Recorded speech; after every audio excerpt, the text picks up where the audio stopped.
नमस्कार, कैसे हैं आप सभी लोग। आशा करता हूं आप सभी लोग ठीक होंगे। तो शुरू करते हैं हमारी मंडे मोटिवेशन क्लास। और आज हम बात करने वाले हैं मंत्रों के एडवांस साइंस के बारे में। अभी तक आप लोग मंत्र साधना करते आए हैं, नाम जाप करते आए हैं। अब आगे हम आप लोग को एडवांस सिखाने जा रहे हैं। और एडवांस होता क्या है उसकी समझ के लिए आज की इस क्लास को कर रहे हैं। आप में से बहुत सारे लोगों ने मंदिर देखे होंगे। पुराने समय से मंदिर चलते चले आ रहे हैं। मंदिरों में ये प्रथाएं चलती आ रही हैं। ब्राह्मण के घर में ये सारी चीजें, वेद कला और शास्त्रों में उनको निपुण किया जाता है, ये सारी चीजें पढ़ाई जाती हैं। लेकिन ऐसा क्यों किया जाता है? पुराने समय पर गांव होता था, गांव के बीच में एक मंदिर होता था, मंदिर में जाना अनिवार्य था, रोज जाना होता था। लेकिन ऐसा क्यों? तो उस चीज को समझते हैं। जब भी हम मंत्र की या मंत्र साधना की बात करते हैं और आप लोग कहते हैं कि मैंने क्लास पूरी देख ली, मुझे समझ आ गया, मैंने स्थापना कर ली, मुझे साधना आ गई, तो इसके ऊपर बहुत ही सुंदर एक कहानी है। चाइना में एक बहुत बड़े शासक हुए थे। वो शासक, राजा जो थे, वो बहुत ही बलवान थे। वो किसी से भी किसी भी युद्ध में हारते नहीं थे। जब उनसे एक दिन उनके सैनिक ने पूछा कि इसके पीछे का राज क्या है, तो वो बताते हैं कि मैं गोश्त खाना पसंद करता हूँ। लेकिन मुझे भरोसा नहीं होता मेरे यहाँ के जितने भी लोग हैं कि वो सही गोश्त बनाएंगे कि नहीं। जब तक मैं वो अपनी आंखों से नहीं देख लेता, मुझे वो बल महसूस नहीं होता। इस कारण से रोज सवेरे उठ करके मैं एक बैल अपने हाथों के सामने, आंखों के सामने हाथों से कटवाता हूँ और उसे रोज बलि चढ़ते हुए देखता हूँ अपने आंखों के सामने।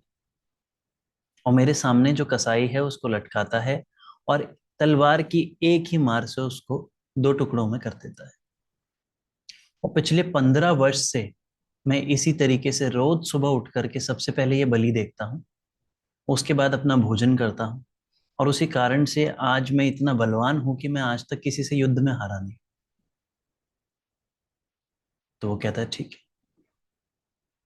तो एक दिन राजा के मन में ये बात आई, तो उसने अपने कसाई से पूछा कि तुम रोज इस तलवार से मेरे सामने एक बैल काट देते हो और एक ही मार से वो दो टुकड़ों में हिस्सा हो जाता, लेकिन मैंने आज तक तुम्हें अपनी तलवार पर धार लगाते हुए नहीं देखा।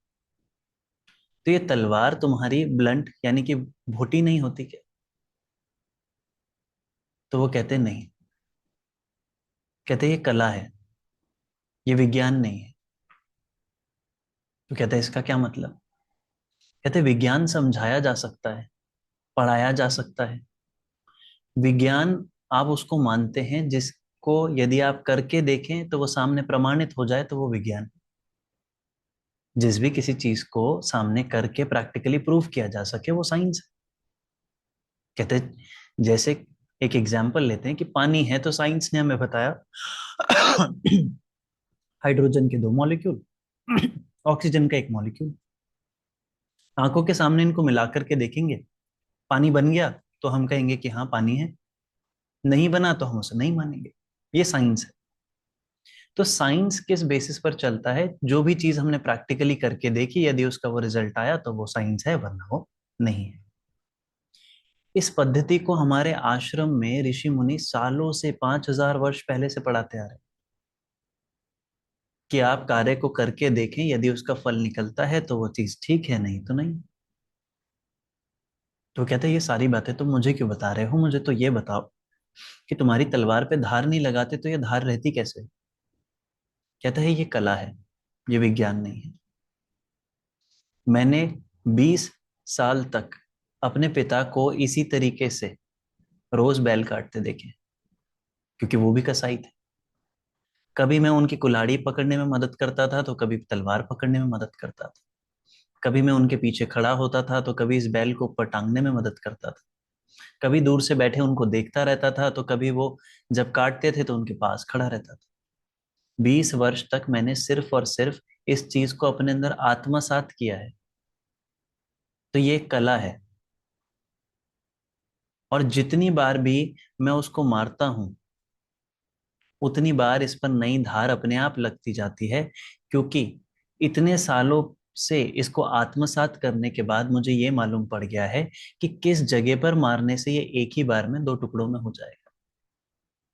कहाँ उसकी हड्डियां रहती हैं, कहाँ उसका मांस रहता है, कि जहां ये तलवार पड़ेगी तो रोज जैसे ही ये तलवार पड़ेगी ये और ज्यादा तीखी हो जाएगी, ये और ज्यादा नुकीली हो जाएगी।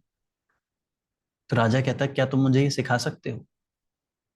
कहता मैं आपको सिखा नहीं सकता क्योंकि ये विज्ञान नहीं है। मैंने खुद नहीं सीखा, मैंने सिर्फ अपने पिताजी को देखा है और उससे मुझे आया है।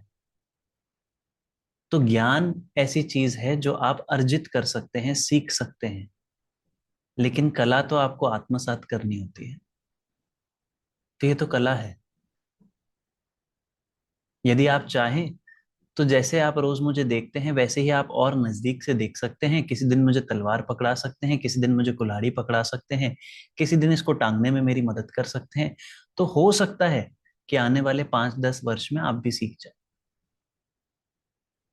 उसके अलावा तो इसका कोई तरीका नहीं है। तो जब हम मंत्र साधना की बात करते हैं और साधक बनने की बात करते हैं, वो भी कुछ इसी तरह के से, कि यदि मैं कोई मंत्र बता दूं, उसके जाप करने का तरीका बता दूं, उसको पढ़ा दूं, उसको सिखा दूं, रिकॉर्डेड कोर्स दे दूं, लाइव पढ़ा दूं, तो वो तो आप कर लेंगे।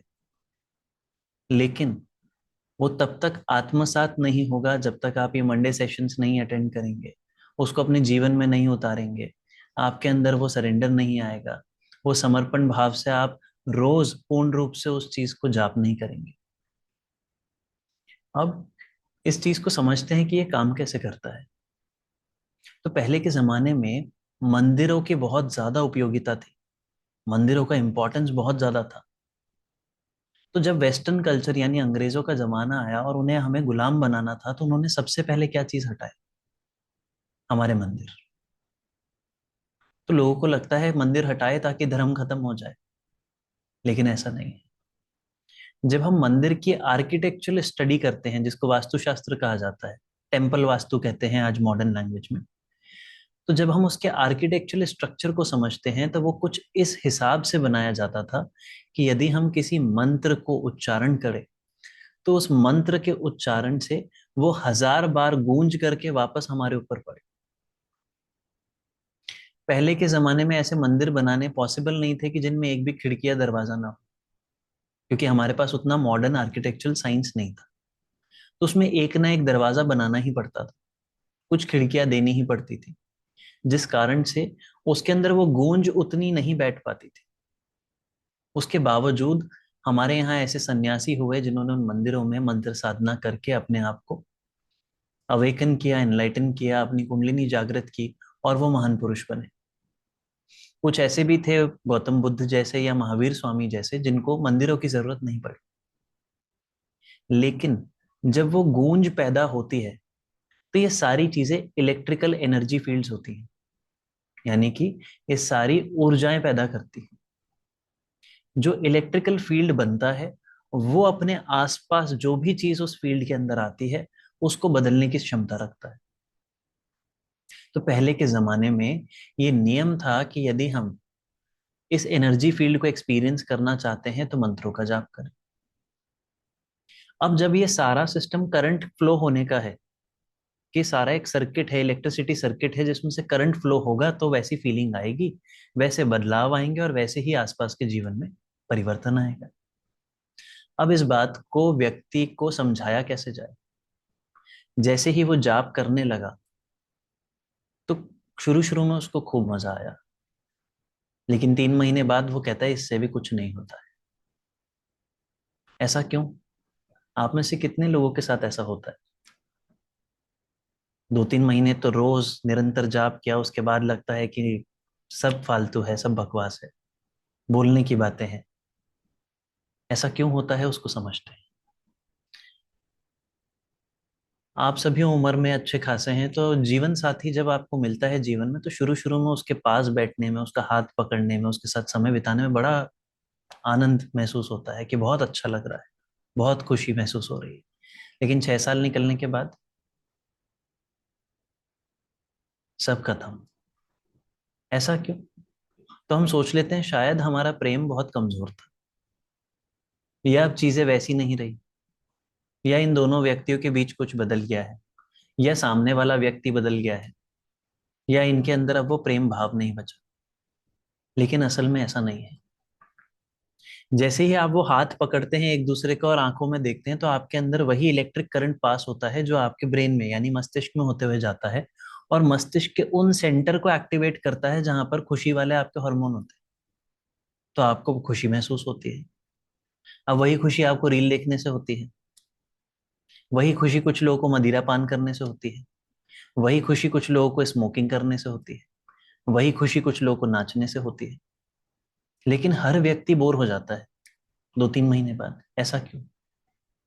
क्योंकि जब सेम फील्ड से, सेम रास्ते से बार बार बार बार बार बार वो इलेक्ट्रिक करंट जाता है, तो वो जगह की सेंसिटिविटी खत्म हो जाती है। जैसे कि यदि मैं आपके हाथ के ऊपर बार बार तेज मारता रहूं, तो आज बहुत तेज दर्द होगा। लेकिन कल सवेरे उठा करके फिर मारूं तो आपका दर्द आज से कम होगा। फिर उसके अगले दिन अगर फिर मारा जाए उसके ऊपर, तो आपको और कम दर्द होगा। और 1 महीने तक यदि ऐसा किया जाए, तो आपकी चमड़ी यहाँ से थोड़ी सख्त हो जाएगी और आप कहेंगे इतने से नहीं लगती मुझे। अक्सर ये चीज हम बॉक्सिंग करने वाले लोगों के साथ देखते हैं कि उनके हाथ यहाँ से मोटे फूल जाते हैं, और उनको दीवार पे भी घुसा मारने से कुछ नहीं होता है। ऐसे ही हम सितार वादक को देखते हैं, शुरू में उनकी उंगलियां कट जाती हैं, उनमें से खून निकलने लगता है। लेकिन 3 महीने बाद देखते हैं कि वो इतनी तेज हाथ हिला रहे हैं उसके ऊपर, उसके बावजूद उनकी उंगलियों में एक भी निशान नहीं है। खून तो बहुत दूर की बात है, क्योंकि यहाँ की चमड़ी मोटी हो जाती है। लेकिन यदि वो सितार को 6 महीने बजाना छोड़ दे, तो वापस खून निकलने लगता है। ऐसे ही यदि आप जिम में कसरत करने जाते हैं, आप 3 महीने रोज करें, तो आपको शुरू के 3 दिन बहुत दर्द होता है, लेकिन 2 हफ्ते निकलने के बाद वो दर्द खत्म हो जाता है। अब आप कहते हैं अब होना बंद हो गया। लेकिन फिर 3 महीने छोड़ दें और फिर चालू करें, दोबारा वही दर्द होता है। यानी कि प्रेम खत्म नहीं हुआ। तो इसी कारण से पहले की प्रथाएं ऐसी बनाई गई थी कि बीवी को 1 महीने के लिए मायके छोड़ना है, गनगौर आया है। वो 1 महीने जाती थी, वापस आते ही देखते ही खुश हो जाती थी, मुझे आप ही चाहिए, आपके पास ही बैठना है, आपके समीप बैठ के ही खुशी मिलती है, नहीं जाना मुझे वापस घर। यही मेरा सब कुछ है, यहाँ से मेरी डोली उठने के बाद से यहाँ से अर्थी ही उठेगी। तो पहले के जमाने में रिश्ते चला करते थे। कोविड में इतने डिवोर्स क्यों हुए? क्योंकि सुबह शाम रात दिन वही चेहरा देखना पड़ रहा है। तो जगह डिसेंसिटाइज हो गई, सेंसिटिविटी खत्म हो गई वहां की। तो वहां वो हार्मोन फील होने बंद हो गए, वो भाव आने बंद हो गए, वो फीलिंग बंद हो गई, इमोशन बंद हो गए। तो इसी प्रकार से जब हम उस मंत्र को यदि जरूरत से ज्यादा करेंगे, तो कुछ व्यक्ति शुरू शुरू में उत्साहित होकर के कहते हैं मैंने तो 11 माला कर ली, मैंने तो 3 करनी चालू कर दी। क्या होगा उससे? कि जब वो सेम ध्वनि, वो साउंड, वो वाइब्रेशन, वो फ्रीक्वेंसी ज्यादा जाएगी, तो जगह जल्दी सेंसिटिविटी खो देगी। तो क्या होगा? आप 7 दिन के बाद कहेंगे कुछ नहीं होता इनसे, सब बेकार है। इसी तरीके से जब हम इस बात को समझते हैं, तो मंदिर इसलिए बनाए गए थे कि अब जब ये सारा सिस्टम इलेक्ट्रिकल इम्पल्सेस का ही है, सारा खेल ऊर्जाओं का है, एनर्जी का है, तो आपको कहा गया सुबह उठ करके आपको श्वेत वस्त्र पहनने हैं। वो भी किसके? सिल्क के। ऐसा क्यों? सिल्क के कपड़े पहन करके कभी आप किसी के पास बैठे और उसके बाद उसको टच करें तो आपको करंट लगता है हल्का सा। स्टैटिक इलेक्ट्रिसिटी कहते हैं उसे मॉडर्न साइंस। ऐसा क्यों? इलेक्ट्रिकली चार्ज हो जाती है बॉडी। तो सिल्क के कपड़े यदि पहन करके हम उस चैंटिंग को, उस जाप को करेंगे यदि, तो वो ऊर्जा ज्यादा फ्लो होगी, तो वहां सर्किट बनने में मदद होगी। जितनी ज्यादा फ्लो होगी ब्रेन में उतनी ज्यादा जगह पर वो सेंसिटिविटी क्रिएट करेगा, तो हमारे ऑरा उतना ज्यादा बड़ा होगा, हमारे आसपास की एनर्जी फील्ड उतनी फैलेगी। इसी प्रकार से मंदिरों में ये नियम था कि 24 घंटे कोई ना कोई एक व्यक्ति मंत्रों का उच्चारण करता रहेगा, या तो रामायण पाठ करता रहेगा, या रामचरितमानस का करता रहेगा, या राम नाम का जाप करता रहेगा। तो उस मंत्र की ऊर्जाएं ऐसी बन जाएगी कि उस मंदिर के 5 से 10 किलोमीटर तक जो भी व्यक्ति होगा उसके अंदर परिवर्तन आने लग जाए। उसको हम जागृत मंदिर कहते थे पहले के टाइम। आजकल जागृत मंदिर वो है जिसकी मार्केटिंग है इंस्टाग्राम रील पर। जीवित मंदिर कहते थे उसको इंग्लिश में, लिविंग टेम्पल। तो जागृत मंदिर वो होता है जिसकी ऊर्जाएं इतनी ज्यादा हैं कि वो इतनी फैली हुई हैं कि यदि आप उसके बाहर से गुजर भी जाएं तो आपके अंदर परिवर्तन आ जाता है। इस कारण से हमारे जीवन में पुरातन काल में मंदिरों की बहुत ज्यादा महत्वपूर्णता थी, कि यदि किसी व्यक्ति के जीवन में कुछ भी काम नहीं चल रहा है, कुछ नहीं हो रहा है, तो यदि वो मंदिर के बाहर से भी गुजर जाए तो उसके जीवन में परिवर्तन आ जाएगा, क्योंकि उसके सोच में, उसके भाव में, उसके ऊर्जा में, हर चीज में बदलाव आ जाएगा। अब वैसा है नहीं। तो आज तो व्यक्ति मंदिर के अंदर 1 घंटा बैठ के आ जाता है तो भी उसके अंदर कोई परिवर्तन नहीं। तो मंदिरों को दिक्कत ये है कि बाहर के लोग आए और उन्होंने सबसे पहले इस बात को समझा, क्योंकि वहां के लोग साइंस पढ़ते हैं। उन्हें जैसे ही ये साइंस समझ में आया, उन्होंने सबसे पहले हमारे यहाँ के मंदिर तोड़े। इनको गुलाम बनाने के लिए तो इन्हें कमजोर करना पड़ेगा। शक्ति इन्हें यहाँ से मिलती है, रोज सुबह उठते हैं, सिल्क के कपड़े पहनते हैं, जाकर के घंटी बजाते हैं, घंटी बजाते ही इनके दिमाग बिल्कुल सेट हो जाते हैं। कैसे होते हैं? जब आप पहले के जमाने में नियम था कि ठंडा पानी से आपको नहाना है, उसके बाद श्वेत वस्त्र पहनने, और उसके बाद घंटी बजानी है सबसे पहले, जमीन पर मंदिर पर सिर लगाना है और उसके बाद अंदर जाना है। क्यों? कारण जैसे ही हम ठंडे पानी से नहाते हैं तो हमारे इलेक्ट्रिकल इम्पल्सेस जगह पर आ जाते हैं। सेरेब्रम और सेरेब्लम जो हमारे ब्रेन के पार्ट होते हैं वो कॉन्ट्रैक्ट हो जाते हैं, तो एनर्जी फील्ड बढ़ जाता है। उसके बाद श्वेत वस्त्र पहने तो उसका इलेक्ट्रिक सर्किट पूरा हो जाता है।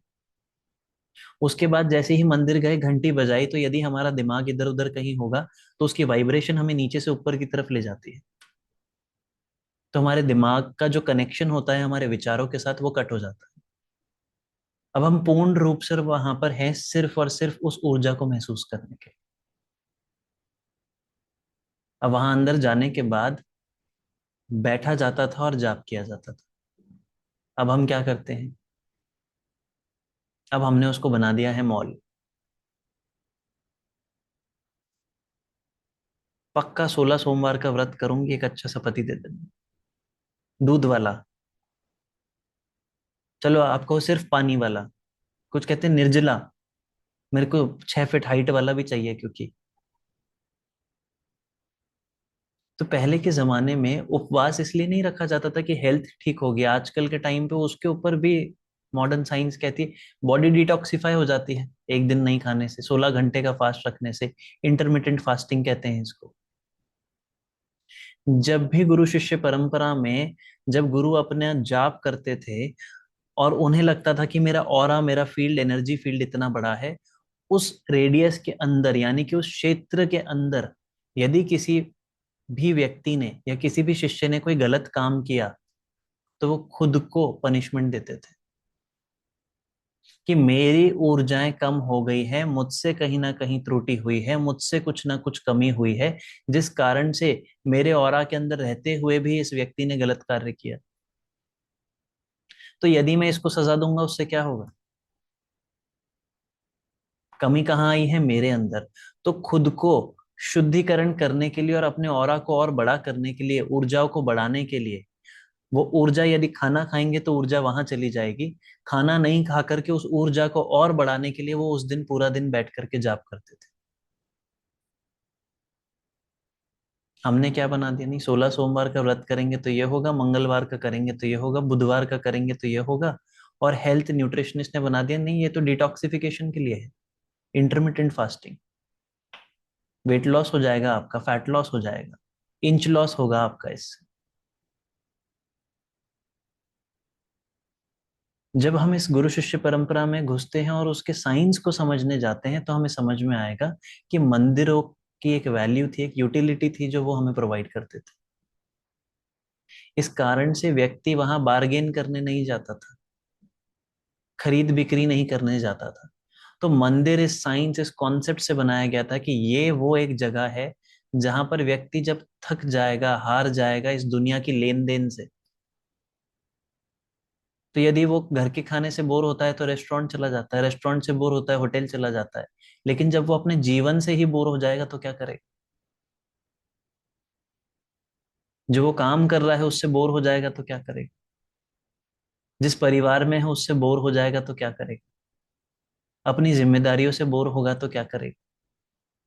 अपने शरीर से परेशान हो जाएगा तो क्या करेगा? तब उसके लिए मंदिर बनाया गया था कि यदि ये रोज यहाँ आएगा तो ये जो जागृत मंदिर है ये इसके एनर्जी फील्ड को, इसके ऑरा को ठीक कर देंगे। तो वो जगह थी रेस्ट एंड रिलैक्सेशन की, खुद को दोबारा से चार्ज करने की, चार्जिंग पॉइंट था वो। इस कारण से व्यक्ति जब भी खुश होता था तो उसे लगता था कि इस जगह ने मुझे इतना कुछ दिया है, इसको बदले में मैं क्या ही दे सकता हूं, तो वो अपने सोने के गहने आभूषण उतार करके वहां दे आता था। दान में घड़ी दे रहा है, गाड़ी दे रहा है, पैसे दे रहा है, करोड़ों रुपए दे रहा है, वहां पर कुछ बनवा दे रहा है। कारण उसे लग रहा है कि इससे ज्यादा तो मैं क्या ही दे सकता हूँ, फिर भी इसका ऋण नहीं चुका सकता। क्योंकि यदि मैं इसके पास से भी गुजर रहा हूं तो मेरे जीवन में परिवर्तन।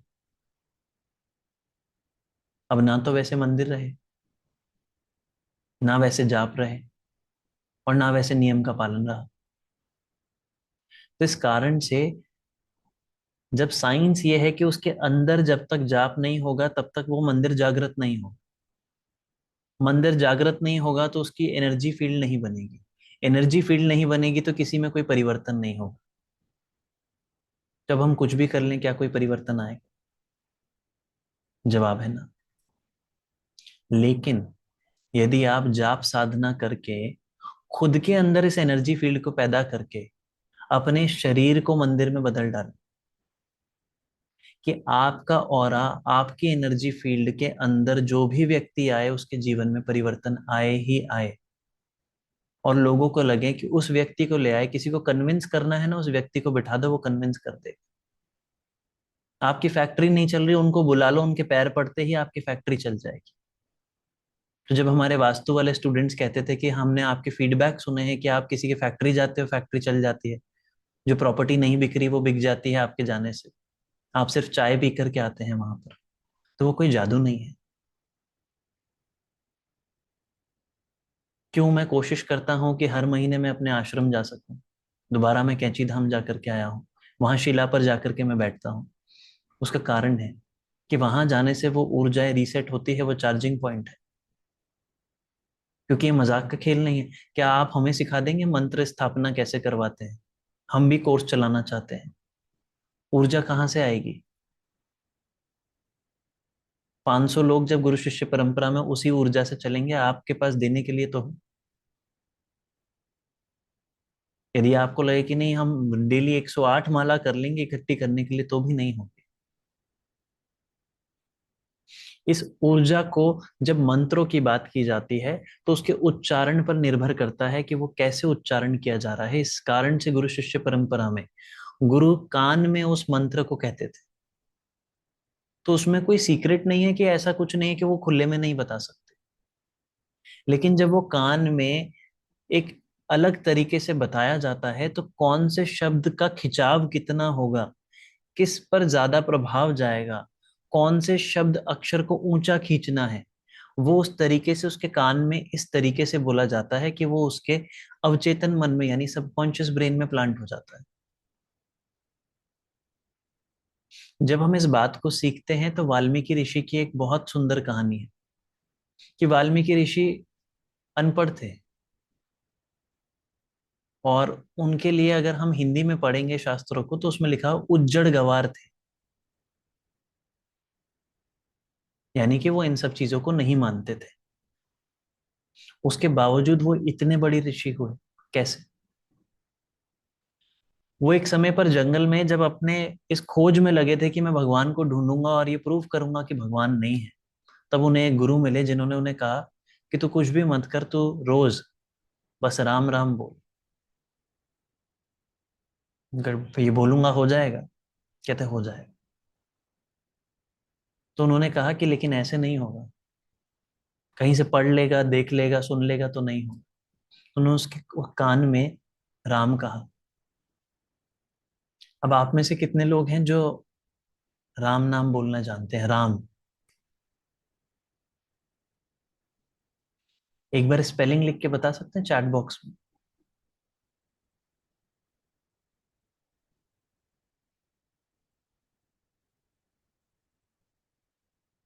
बहुत सुंदर।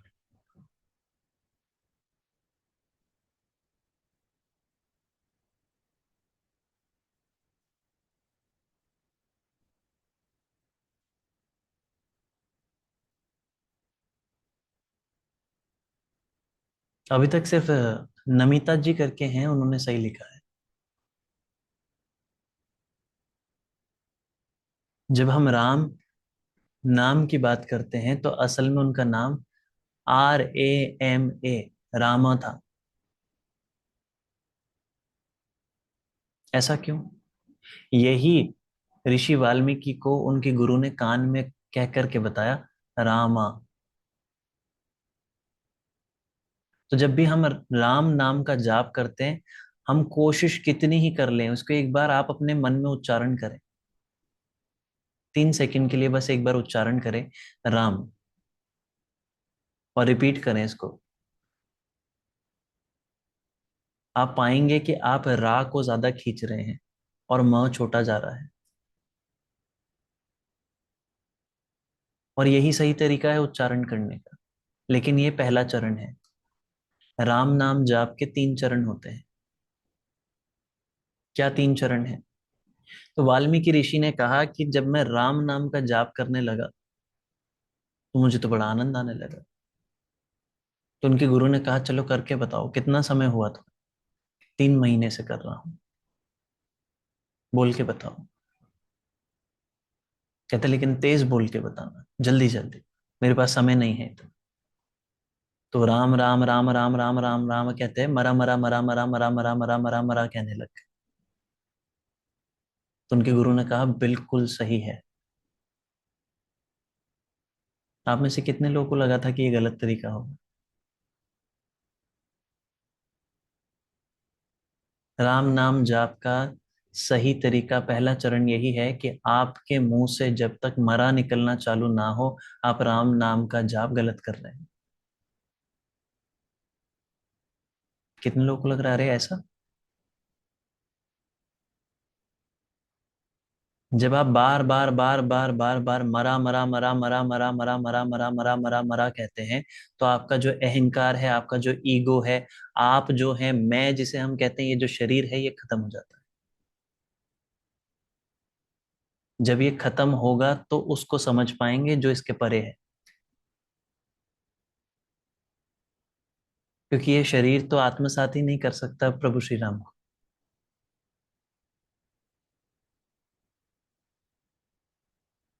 जब मरा मरा मरा मरा मरा की साधना होने लगेगी, एक दिन अचानक से अंदर से रामा आएगा, जिसमें म ऊंचा खिंचेगा। फिर आप कहेंगे रामा रामा रामा रामा। वो कहने से अब आपको प्रभु श्री राम की अनुभूति होने लगेगी। जब वो अनुभूति होने लगे, इसकी साधना चलती रहेगी, इसके जाप चलते रहेंगे, तब अचानक आपके मुंह से राम राम राम राम राम राम राम राम राम राम राम राम राम राम राम राम राम राम राम ये निकलेगा, जिसमें ना तो र ज्यादा है, ना मा ज्यादा है। जहां लॉजिक लगाएंगे काम नहीं करेगा। सालों साल जाप करते रहे, कोई रिजल्ट नहीं आएगा। तो वो चाइनीज जो हमारे योद्धा थे, उनकी कहानी हमने इसलिए सुनी थी कि साइंस नहीं है जो पढ़ाया जा सके। लॉजिक नहीं है जो सिखाया जा सके। ये गुरु शिष्य परंपरा की वो कला है जो आत्मसात करनी पड़ेगी, जो आप करके देखेंगे तो ही आएगा। जब तक करेंगे नहीं, समझ नहीं आएगा कि हो क्या रहा है। जब ये चीज करने लगेंगे तो हमें समझ में आएगा कि हमारी ऊर्जा इतनी बढ़ रही है, दिन पर दिन बढ़ती जा रही है, कि हम जहां जा रहे हैं, जहां बैठ रहे हैं, जो कह रहे हैं, वो लोग मान रहे हैं, लोगों में परिवर्तन आ रहा है। तो इसी के ऊपर महावीर स्वामी की बहुत पुरानी एक कहानी है, बहुत ही सुंदर कहानी है, कि एक चोर अपनी आखिरी सांसें ले रहा था। अपनी आखिरी सांसें लेते वक्त उसका बेटा उसके पास खड़ा हुआ था। तो वो कहता है कि पिताजी, मेरे लिए कोई आखिरी शब्द। कहते हैं एक व्यक्ति है इस गांव में, महावीर नाम का। यदि वो इस गांव में हो तो तुम गांव बदल लेना। वो जिस रास्ते से गुजर रहा हो, तुम वो रास्ता बदल देना। यदि तुम्हें मालूम पड़े वो कहीं से आ रहा है तो छुप जाना। यदि वो कुछ बोल रहा हो तो तुम अपने आंख नाक कान बंद कर लेना। यदि उसके बारे में तुम्हें कहीं से भी पता चले तो वहां से निकल करके कुछ और करना, ताकि वो तुम्हारे दिमाग में भी ना रहे। तो वो कहता है, लेकिन इस व्यक्ति से मुझे इतना डरने की जरूरत है क्या? ये कौन है ये व्यक्ति? तो कहता है, वो जानने की तुम्हें जरूरत नहीं। तुम बस ये याद रखो कि हमारा पूरा परिवार चोरों का है और हमसे बड़ा चोर कोई नहीं है। यदि तुम उससे मिले, उसे देखा या उसे सुन लिया गलती से भी, हम खत्म हो जाएंगे। तो वो कहता है ठीक है। और अपने पिताजी की बात को ध्यान रखते हुए काफी महीनों तक वो बचता छुपाता रहा। जहां वो होते थे वहां से नहीं गुजरता था। यदि पता चल जाए तो वो गांव बदल लेता था। अपनी चोरियां करता रहा। चोरी करने में वो इतना निपुण था कि आज तक किसी को उसके बारे में कुछ भी ऐसा नहीं मिला जिससे पुलिस उसको पकड़ सके। एक दिन महावीर स्वामी एक आम के पेड़ के नीचे बैठे अपनी साधना कर रहे थे। वो पहचान ना सका और वो जाकर के वहां से गुजरने लगा। जैसे ही वो गुजरने लगा, महावीर स्वामी कुछ कहने लगे। वो सुनते ही उसे समझ में आया कि ये महावीर स्वामी है, और आधी बात सुनते ही उसने अपने कान नाक आंख बंद किए और वहां से भाग गया।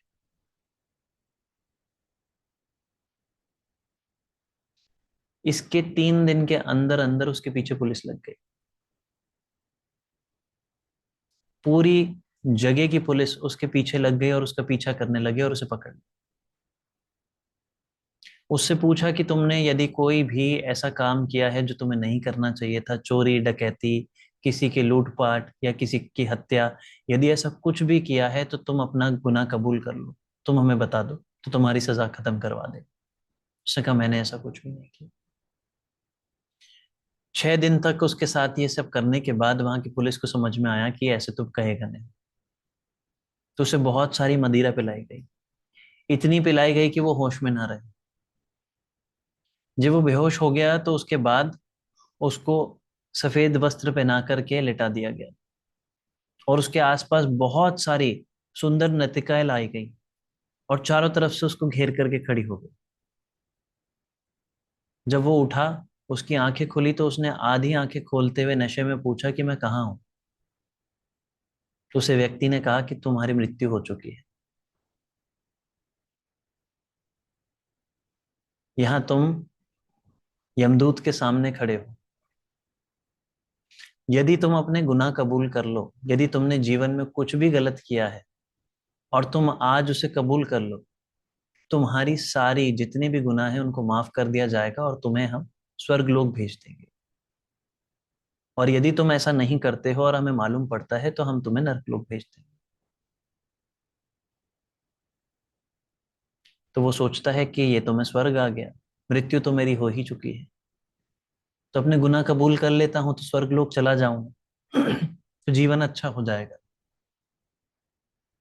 उतने में ही वो अपनी आंखें बंद करता है और उसे महावीर स्वामी की आधी सुनी हुई बात याद आती है, कि जब मृत्यु होती है तो यमदूत लेने आते हैं और यमदूत के पैर सीधे नहीं होते, उल्टे होते हैं।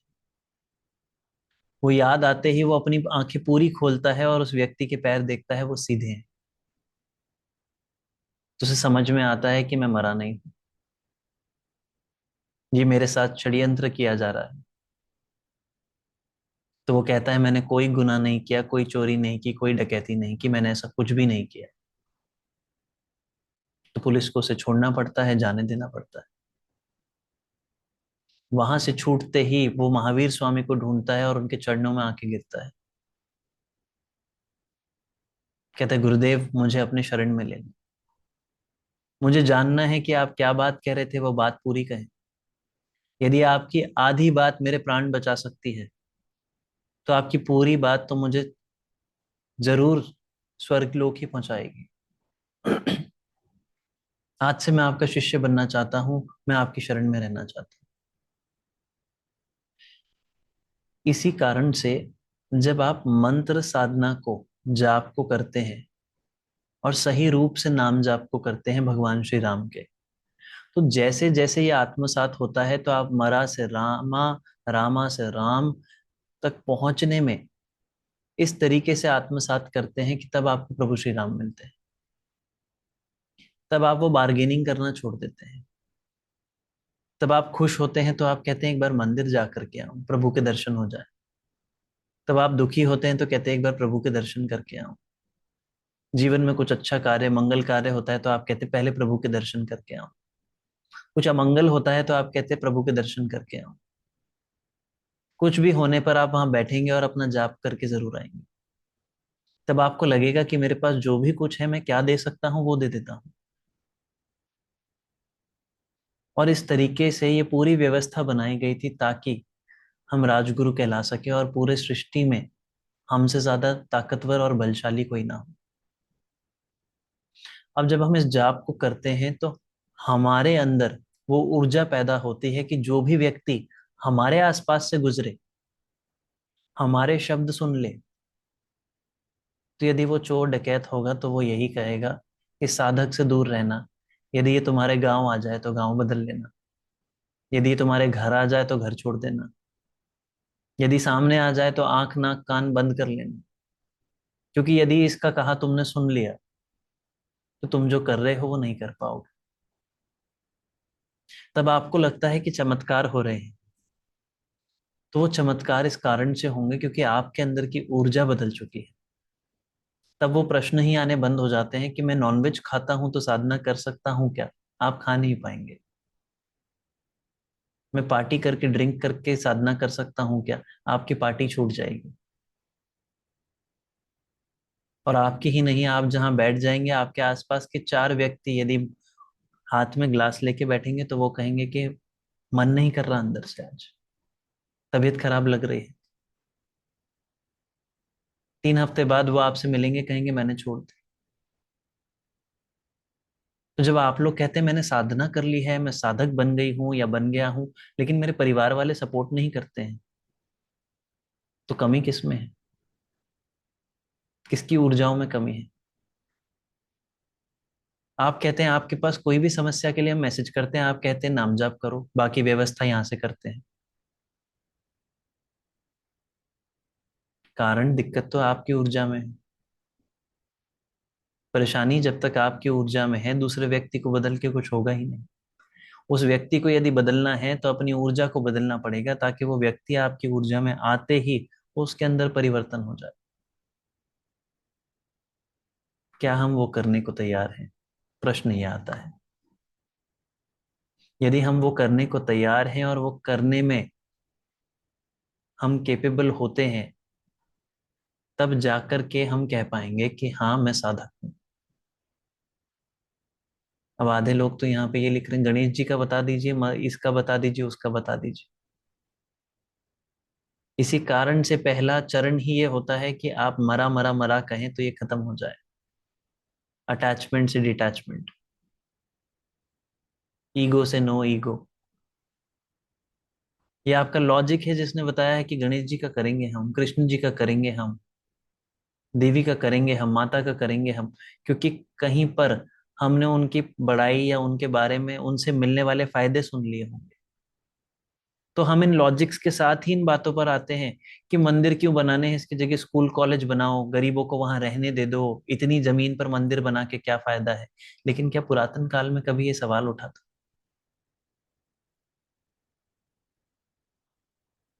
इसलिए पुरातन काल में हम मजबूत थे, कमजोर नहीं।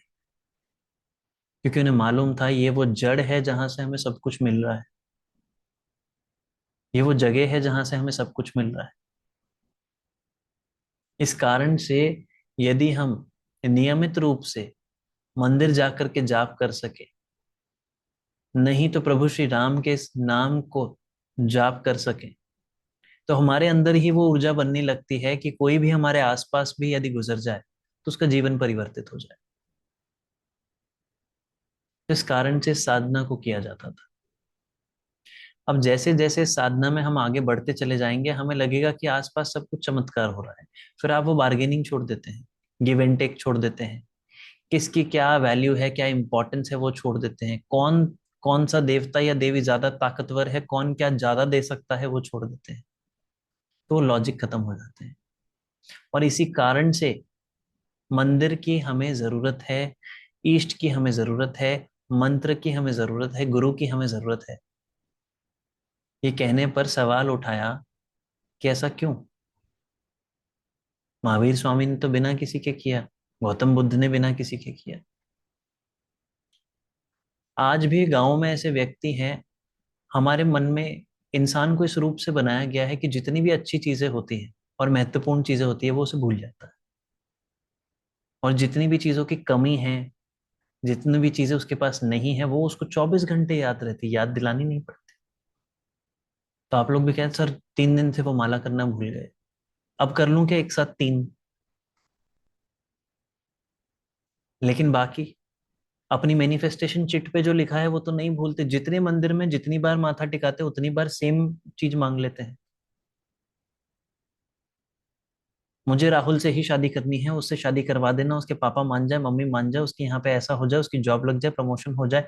प्रमोशन हो जाएगी तो वो घर पे बात कर लेगा। पूरी चिट्ठी आप वही की वही। अगर 20 मंदिर जाते हैं, 20 की 20 में वही कह आते हैं। क्योंकि व्यक्ति को बनाया ऐसा गया है कि जो भी चीजों की कमी है, जो भी चीजें खराब हैं, वो उसे याद रहती हैं 24 घंटे। इस कारण से जाप का, मंदिर का ये सिस्टम बनाया गया कि यदि आप रोज जाएं तो आपको अच्छी चीज याद रहेगी। वहां गिव एंड टेक नहीं चलता, वहां लेन देन नहीं चलता। इसलिए वहां पर एलिजिबिलिटी क्राइटेरिया नहीं है स्कूल कॉलेज की तरह कि एमबीए होना चाहिए, 9.0 के ऊपर की सीजीपीए होनी चाहिए, इतना पैसा होना चाहिए, बिजनेसमैन ही होना चाहिए, इस परिवार से होना चाहिए, इस कुल से होना चाहिए, ऐसा होना चाहिए, वैसा होना चाहिए। क्योंकि यदि आप वहां जाएं तो आप कोई भी हो, आपके अंदर वो बदलाव आना डेफिनेटली 100% गारंटेड है।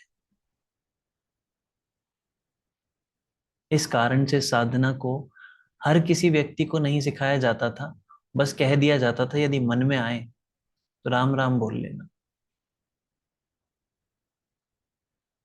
क्योंकि उन्हें मालूम है कि 3 महीने बाद इस व्यक्ति के लॉजिक खत्म हो जाएंगे, क्योंकि ये अभी 3 महीने मरा मरा मरा कहने लग जाए। और जैसे ही ये कहेगा तो इसके अंदर के लॉजिक, इसका ईगो, इसका अटैचमेंट, इसका ये खुद की ये नॉलेज, ये सब कुछ जीरो हो जाएगा। तब इसको समझ में आएगा किसी भी मंदिर में, मंदिर के परिसर में घुसने से कि जागृत मंदिर होता क्या है, वहां की ऊर्जा होती क्या है, वहां जाने से इसके ऊर्जा में क्या परिवर्तन आया, इसके अंदर क्या परिवर्तन आया। जब ये सारी चीजें ये सीखेगा तब ये कह पाएगा कि हाँ, मुझे और कुछ भी नहीं चाहिए, मुझे प्रभु श्री राम चाहिए। वहां से ये साधक बन पाएगा, प्रभु श्री राम का दास बन पाएगा। तब ये कहीं जाएगा तो इसके काम होंगे, किसी से बात करेगा तो दूसरों के काम होंगे। क्योंकि यदि मरा मरा कहने से पहले इसके पास ये सारी चीजें आ जाएं तो ये तो मदारी बन जाएगा। तुम्हें करके बताऊं, चमत्कार दिखाऊं, इससे अभी बात करूंगा ये ऐसा कह देगा, इसके बारे में ये बता दूं, ये कहेगा आपको कैसे पता। अभी मैं कह दूंगा ना तो इसका लोन पास हो जाएगा। कह दूं, करके दिखाऊं, मैं कहूंगा ना अभी धूप चली जाएगी, बारिश हो जाएगी। तो इस कारण से जब हम सोचते हैं, आप में से बहुत से लोग कहते भी हैं कि हमने साधना कर ली, स्थापना कर ली, चमत्कार नहीं दिख रहे हैं, क्योंकि मरा मरा नहीं हुआ है, कि मारा नहीं है ना अभी। जब इसको मार देंगे, तब उसके बाद प्रभु श्री राम आएंगे। तो ये संपूर्ण विधि जो है, ये साधना की या आत्मसात करने की है, लॉजिक की, साइंस की, प्रूव करने की, सीखने की नहीं है। कला होती ही वो है जो आप करके देखे तो आपको अपने आप महसूस होगा। स्कूल कॉलेज ने हमें सिखाया है दिमाग चलाना, आश्रमों ने हमें चलाया था दिल चलाना। जब आपका दिल चलता है तो आपका मन बताता है कि यहाँ क्या हो रहा है, क्या ठीक है, क्या गलत है, क्या सही है, क्या बुरा है, क्या मेरे लिए काम करेगा, क्या नहीं करेगा। तो हम समझ पाते थे कि ये जागृत मंदिर है, यहाँ आने से मेरे अंदर ये परिवर्तन आया। अब 2 घंटे बैठ के आने के बाद भी कहते हैं such a nice place, it feels very relaxing and calm ना। हर 3 महीने आया करेंगे, ऑफिस बिजनेस की टेंशन के बाद यहाँ आना अच्छा लगता है। क्या परिवर्तन आया अंदर, मालूम नहीं। क्या ऊर्जा थी वहां पर, मालूम नहीं। इस पूरे शरीर में यदि मैं आपके पिन चुभाऊं, तो यदि मैं आपके हाथ के ऊपर यहाँ चुभाऊंगा और एक हाथ पे यहाँ पर चुभाऊंगा, कहाँ ज्यादा लगेगी? यहाँ ज्यादा लगेगी। एक उंगली से भी यदि यहाँ तेज दबाया जाए तो आपके मुंह से आ निकल आएगी। यानी कि पूरे शरीर में भी ऐसे कुछ, हर शरीर के अंग में ऐसे 3-4 पॉइंट है जहां पर सेंसिटिविटी ज्यादा है। तो मंदिर परिसर में जब वास्तु पुरुष मंडल बनाया जाता है तो वास्तु पुरुष का पूरा शरीर होता है। तो यानी कि उसके भी शरीर के अंगों में कुछ कुछ जगहों पर सेंसिटिविटी ज्यादा है, यानी कि वहां ऊर्जा का प्रवाह ज्यादा है। आप गए, 4 मूर्ति लगी थी, चारों के आगे हाथ जोड़े, अपनी चिट्ठी पढ़ दी जो मन में थी, वापस आ गए। घर पे फोन लगाया, हाँ पापा वहां पे 101 चढ़ा दिए थे मैंने, 501 चढ़ा दिए थे, 2100 चढ़ा दिए इस बार तो मैंने, वो अपना प्रॉपर्टी वाला हो गया था इसलिए इस बार 2100 चढ़ा दिए। कहाँ कौन से स्थान में वो ऊर्जा का प्रवाह ज्यादा था, वहां यदि 3 बार भी राम राम कह आते तो अपने अंदर परिवर्तन महसूस होता।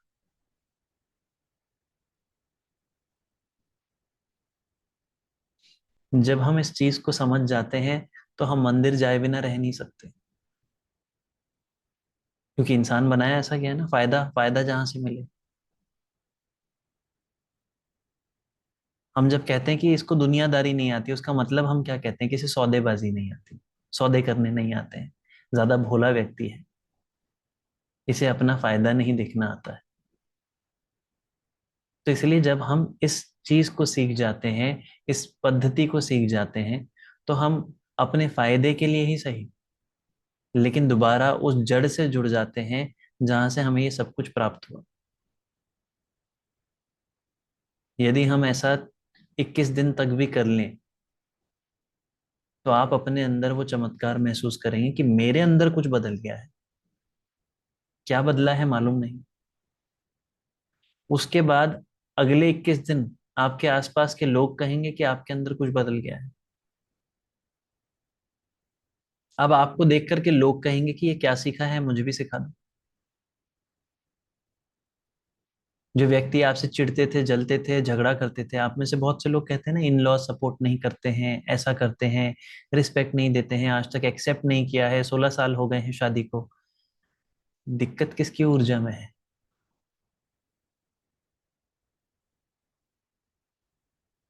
हम उसको ठीक नहीं कर रहे हैं, पूरे संसार में दिक्कत है, हमारा चश्मा खराब है। चश्मा उतार देंगे, अंधे हो जाएंगे, अंधे हो जाएंगे तो एक ही व्यक्ति दिखेगा।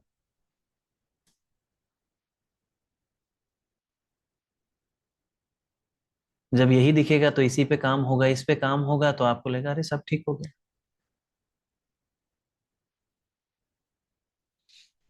तो यही पद्धति है एक साधक बनने की, ये कला है। यदि किसी को लग रहा है 21 दिन करने पर मेरे साथ जादू क्यों नहीं चल रहा है, तो उसका कारण ये है कि आपके अंदर पहले कुछ चीजों को मारने की जरूरत है। तब जाकर के समर्पण भाव आएगा। ये क्लास आज इसलिए की है स्पेशली कि समर्पण भाव बहुत से लोगों में नहीं आ रहा था, उन्हें समझ नहीं आ रहा था कि सर सरेंडर लाएं कैसे। तो सरेंडर लाने का ये तरीका है। अब ये सीखने के बावजूद आज रात को सोएंगे। स्कूल कॉलेज में क्या पढ़ाया है? लॉजिक और नॉलेज। अब लॉजिक और नॉलेज के बियॉन्ड जाने के लिए ही ये जाप बनाए गए। जब कहा गया कि मंदिरों की क्या जरूरत, महावीर स्वामी और गौतम बुद्ध ने भी तो अपने आप को ऐसे ही जागृत कर लिया था, बिना किसी मंदिर के, बिना किसी मूर्ति के। फिर हम क्यों नहीं कर सकते? गांव में बैठा एक व्यक्ति जिसने आज तक प्लेन नहीं देखा है, उसके मन में कभी प्लेन में उड़ने की इच्छा नहीं आती। आपने देखा है तो आपके मन में आती। जब तक नहीं देखा था तब तक। आप में से कितने लोगों को रॉकेट में उड़ने की इच्छा आती है? एक दिन रॉकेट से स्विट्जरलैंड जाएंगे? नहीं आती है। एक दिन रॉकेट से मंगल पर जाएंगे? नहीं आती है। क्योंकि उस चीज को हमने देखा नहीं है, आत्मसात नहीं किया है। जिस दिन उस चीज को आत्मसात कर लेंगे, उस दिन आपके पास एक नई आकांक्षा है। इतने पैसे हो कि एक बार रॉकेट में तो जाकर के आएंगे। उसी कारण से ऐसे ही राइट ब्रदर्स थे जिनके मन में, दिमाग में वो आया जिस चीज को एक व्यक्ति सच नहीं मान सकता था, और उन्होंने एरोप्लेन बनाया। वैसे ही महावीर स्वामी और गौतम बुद्ध उनमें से थे जो अपने लॉजिक और नॉलेज के बियॉन्ड जाकर करके उस ईश्वर को समझ पाए, उसको महसूस कर पाए। इसलिए उन्हें जरूरत नहीं पड़ी। लेकिन यदि हम उनके ज्ञान के स्तर से नीचे उतर करके एक साधारण व्यक्ति के ज्ञान के स्तर पर आकर के समझें, तो क्या हमें वो दिखता है, समझ आता है जो हमारे लॉजिक और नॉलेज के बियॉन्ड है?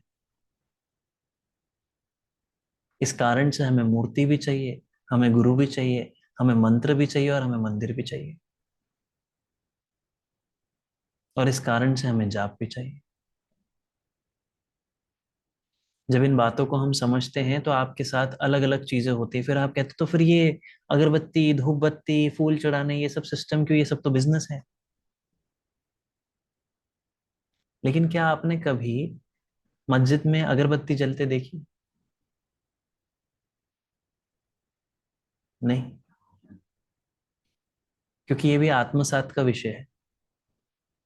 जब आप अल्लाहू, अल्लाहू में हु को तेज बोलेंगे, और यदि 21 दिन तक बोलें, तो आपके आसपास से लोबान जैसी खुशबू आने लगती है, आपके शरीर में से, आपके नाभि में से। तो आपके आसपास व्यक्ति पूछता है इत्र लगाया है क्या?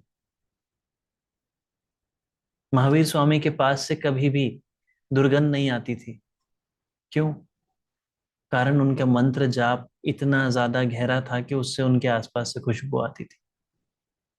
ऐसे ही जब आप भगवान विष्णु रूपी भगवान राम के मंत्रों का जाप करते हैं, तो आपके आसपास से चंदन की खुशबू आती है।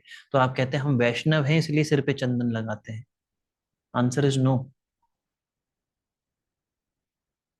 जब आप हरे रामा हरे कृष्णा, रामा रामा का किसी भी तरीके से उच्चारण करते हैं, तो बार बार उच्चारण करने से इस जगह पर आपको स्पंदन होता है ठंडा, और आपको चंदन की खुशबू महसूस होती है। तो जो व्यक्ति नया नया साधक है, नया नया इस अध्यात्म में आया है, उसको सपोर्ट करने के लिए, उसको मदद करने के लिए भारी रूप से चंदन लगा दिया जाता है, ताकि वो महसूस हो सके और उसके अंदर का इलेक्ट्रिक सर्किट जल्दी बन जाए, ताकि वो उस मंत्र की शक्ति को जल्दी महसूस कर सके, आसानी से महसूस कर सके। दिए क्यों जलाए जाते हैं? घी से ही क्यों जलाने हैं? इसी घी को ये बाहर कचौरी तलने वाले को दे देते होंगे, बिजनेस है। कारण आप एक दिन कैरोसिन का दिया जलाएं और एक जगह पर घी का दिया जलाएं। कैरोसिन के दिए को जला करके जब आप उसको देखेंगे एक नजर लगाते हुए, आपको 1 घंटे के बाद यहाँ पर गर्म महसूस होगा और आपकी आंखें जलने लगेंगी। उसी के जगह पर आप घी का दिया लगा करके उसको सिर्फ 15 मिनट तक देखते रहें, आपको यहाँ पर और अपने आंखों में ठंडक महसूस होगी, क्योंकि उसकी तासीर ठंडक की है। तो यहाँ जब ठंडा स्पंदन होता है और साथ में चंदन की खुशबू आती है तो वो राम नाम यानी वैष्णव मंत्र को जागृत करती है, तो एनर्जी का सर्किट जल्दी बनता है, तो उसकी ऊर्जाओं को हम जल्दी महसूस कर पाते हैं और हमारा एनर्जी फील्ड जल्दी क्रिएट होता है। तो यदि ये सारी चीजें एक साथ कर ली जाए और फिर जाप किया जाए तो व्यक्ति को उसकी अनुभूति जल्दी होती है। लेकिन लॉजिक और नॉलेज बिजनेस है, सब कुछ कुछ नहीं है।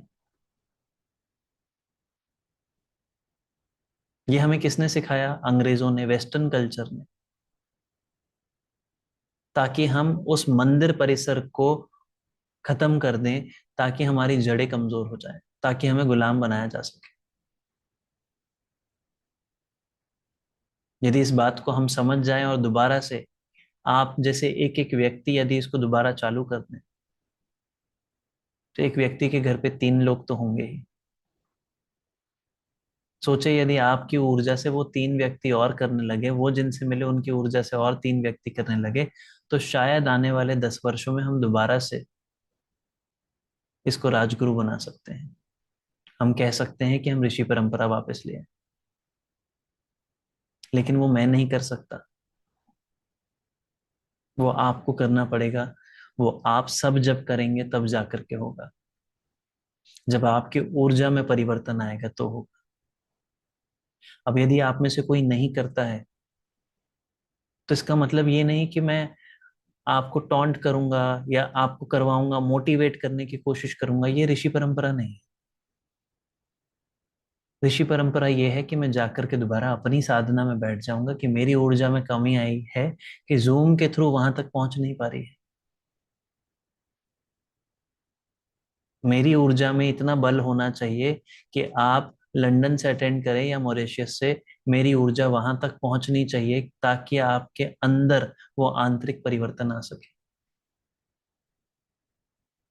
तो आप में से बहुत से लोग कहते हैं, सर आप खाना ही नहीं खाते।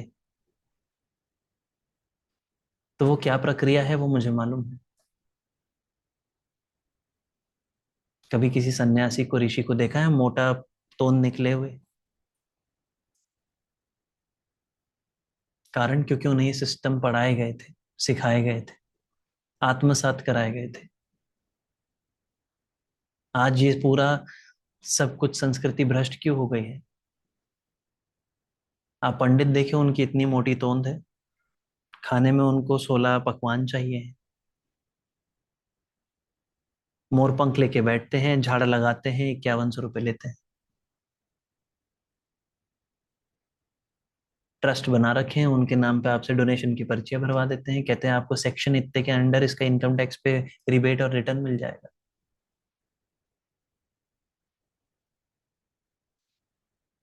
तो ये कारण क्या है कि ये सिस्टम जो भ्रष्ट हुआ है उसको ठीक आप और मैं कर सकते हैं। उसके लिए हमें किसी पंडित, तांत्रिक, ऋषि, मुनि बनने की जरूरत नहीं है। यदि आप अपने शनेल का ब्रांडेड एकदम 10,000 का नाइट सूट सिल्क वाला पहन के भी यदि वो साधना करते हैं तो वो काम करेगी। लेकिन पहले मारना पड़ेगा, मरा मरा कह करके, तब राम आएंगे। और पहले हमें अनुमति नहीं थी ये सिखाने की, क्योंकि ये दीक्षित मंत्र है प्रभु श्री राम का। अब हमें अनुमति है, इसलिए पिछले ही वीक से, पिछले मंगलवार को एक वेबिनार हमने किया था जिसमें ये सिखाया है। और लाइव इसको हर वीक हम पढ़ाने जाएंगे। नेक्स्ट क्लासेस लाइव हैं 28, 29 और 30। आप में से यदि कोई ज्वाइन करना चाहें तो ज्वाइन कर सकते हैं। जिनको लगता है नहीं अभी लॉजिक है, नॉलेज है, अभी वो सरेंडर नहीं आया है, मुझे तो मेरे कृष्ण ही चाहिए, मुझे तो मेरे गणेश जी चाहिए, मुझे मेरे हनुमान जी चाहिए, तो वो पहले सिर्फ अपनी माला जो है उसी पर राम राम का जाप करे। जिस दिन वो मर जाए, वो खत्म हो जाए और प्रभु श्री राम को आत्मसात करना चाहे, उस दिन वो दीक्षित मंत्र सीखने आप आ सकते हैं। डन। कोशिश रहेगी कि इसको मैं लाइव करता रहूं, रेगुलर करता रहूं। यदि कोई डाउट है कि हम उन 3 दिनों में लाइव नहीं कर पाए तो क्या करेंगे, तो उसकी रिकॉर्डिंग ऐसे ही ए हुए ऐप के ऊपर, एप्लीकेशन के ऊपर आप लोग को दे दी जाएगी। लेकिन ये कोई कोर्स नहीं है, इस कारण से 1 महीने के लिए दी जाएगी। कोशिश करेंगे कि उसको ज़्यादा बढ़ा सकें, कि यदि किसी के घर पे कोई दिक्कत है, कोई समस्या है, तो वो उसको आराम से देख सके, बाद में भी कर सके। नहीं तो कोई कॉम्प्लिकेटेड सिस्टम नहीं है, व्हाट्सएप का छोटा सा कम्युनिटी ग्रुप है जहां पर हर महीने जब जब इन 3 दिनों में करवाया जाएगा वहां लिंक भेज दी जाएगी। यदि मिस हो गया है तो अगले महीने कर, नहीं तो रिकॉर्डेड देख के कर सकते हैं। इसको कराने की अनुमति इस साल मिली थी, जो मैंने आप सबको बताया था साल शुरू होते ही। अब इसको शुरू करने की अनुमति लेने से पहले इसको शुरू इसलिए नहीं करवाया क्योंकि मुझे कैंची धाम उसके पहले जाके आना था, वहां से मुझे अनुमति लेनी थी, वहां मुझे साधना करनी थी। वो करके मैं लौटा हूं अभी 6 तारीख को। इसी कारण से इसकी डेट्स 28, 29 एंड 30 रखी गई। डन। लिंक इसकी मैं आप लोग को शेयर कर देता हूँ यहाँ पर चैट बॉक्स में।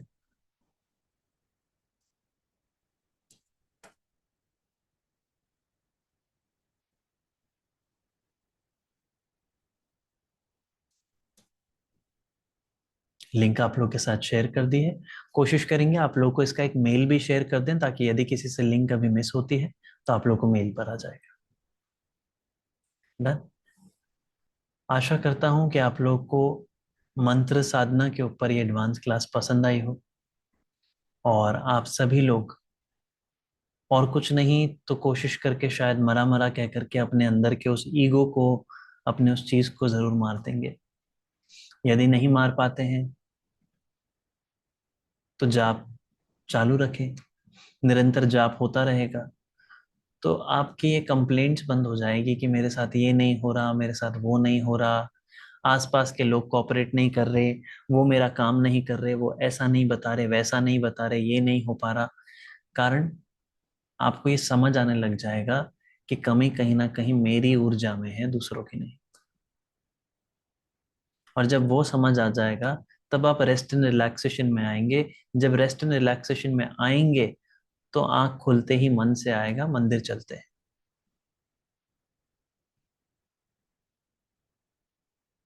जब आप ये करेंगे तो आपके आसपास के लोग इस चीज को आत्मसात करेंगे, क्योंकि ये सिखाया नहीं जा सकता। आपको किसने सिखाया था कि पहली सीढ़ी पे सिर लगाना होता है? आपको किसने सिखाया था परिक्रमा करनी होती है? कहीं किसी किताब में पढ़ा था? आपको किसने सिखाया था घंटी बजानी होती है? आपको किसने सिखाया था मोली बांधनी होती है? आपको किसने सिखाया था टीका लगाते वक्त हाथे से पीछे करना होता है? आपको किसने सिखाया था कि चन्नामृत पीने के बाद उसको यूं पीछे कर लेना होता है? ये सारी चीजें आत्मसात की है, इसीलिए इनको संस्कार कहा जाता था हमारे। तो साधक बनना भी एक ऐसी ही संस्कृति है जिसको आत्मसात किया जा सकता है। पढ़ा नहीं जा सकता, सिखाया नहीं जा सकता, सीखा भी नहीं जा सकता। समय के साथ इसको निरंतर अभ्यास करके सिर्फ आत्मसात किया जा सकता है। और यदि आप इसको करने को तैयार हैं तो आपका बहुत बहुत स्वागत है। मैं भी चाहूंगा कि आप भी प्रभु श्री राम के दास बने, ताकि आपके ये सारे सवाल खत्म हो जाए। मुझसे अभी किसी ने पूछा कि आप गए थे तो आप शादी कब कर रहे हैं? उनका जब प्रभु श्री राम की मर्जी। किसी ने कहा नेक्स्ट क्लास कब होगी? जैसे प्रभु श्री राम की मर्जी। आज शाम को एक मीटिंग थी, उसमें बैठे थे, तो पूछा कि आज क्या पढ़ाओगे? मालूम नहीं, जो प्रभु श्री राम की मर्जी। ये आने में समय लगेगा, क्योंकि ऊपर ऊपर से कहना तो बड़ा आसान है, लेकिन जैसे ही जीवन में कुछ खराब होगा, जैसा आपने सोचा था वैसा नहीं हुआ, आप सारे प्रभु श्री राम भूल जाएंगे, क्योंकि मरा मरा नहीं हुआ है ना। जैसे ही 3 महीने मरा मरा मरा हुआ तो आप कहेंगे सच में मुझे नहीं मालूम। जैसे प्रभु श्री राम की मर्जी। बैंक में यदि आपके कागज अटक जाएंगे, डॉक्यूमेंट अटक जाएंगे, तो आप सिफारिश नहीं लगाते फिरेंगे, या किसी को पैसे खिलाने की नहीं सोचेंगे। आप कहेंगे अच्छा, शायद मेरे पास इस महीने किस्त भरने के पैसे नहीं रहेंगे, इसलिए 1 महीना डिले हो रहा है। लगता है कोई नया काम आने वाला है जहां मेरे पैसे काम आएंगे। जैसी प्रभु श्री राम की मर्जी। 15 दिन बाद हो जाएगा। तब आपके आसपास के लोगों को आपके अंदर वो ठहराव दिखने लगता है। बहुत से लोगों ने लाल शॉल भी ओढ़े वीडियोस बनाने के लिए, मेरी टोनालिटी भी कॉपी की, लेकिन उनको रिव्यूज अच्छे नहीं आए तो अकाउंट डिलीट कर दिए। कारण ये 2016 से बोला हुआ है, मरा मरा मरा मरा मरा मरा मरा मरा मरा मरा। तब जाकर के सही राम मिले हैं। और वो सही राम जब मिले हैं तो उन्होंने ये स्थिरता दी है कि सामने वाले व्यक्ति को ऐसा लगता है कि हाँ, हम सुनते रहे। तो मुझसे अक्सर ये सवाल किया जाता है कि हम ऐसा कैसे करें कि लोग हमें सुनते ही रहे। तो मैं कहता हूं, मरा मरा मरा मरा मरा मरा। क्या इसकी और कोई टेक्निक है पर्सनालिटी डेवलपमेंट की, हिप्नोथेरेपी की, हिप्नोटाइजिंग कम्युनिकेशन की? कोई क्लास नहीं है, क्योंकि ये वो ज्ञान है ही नहीं जो पढ़ाया जा सके, सिखाया जा सके। तो आशा करता हूँ आप सभी को आज की मोटिवेशनल मंडे क्लास पसंद आई होगी। Have a good night and प्रणाम।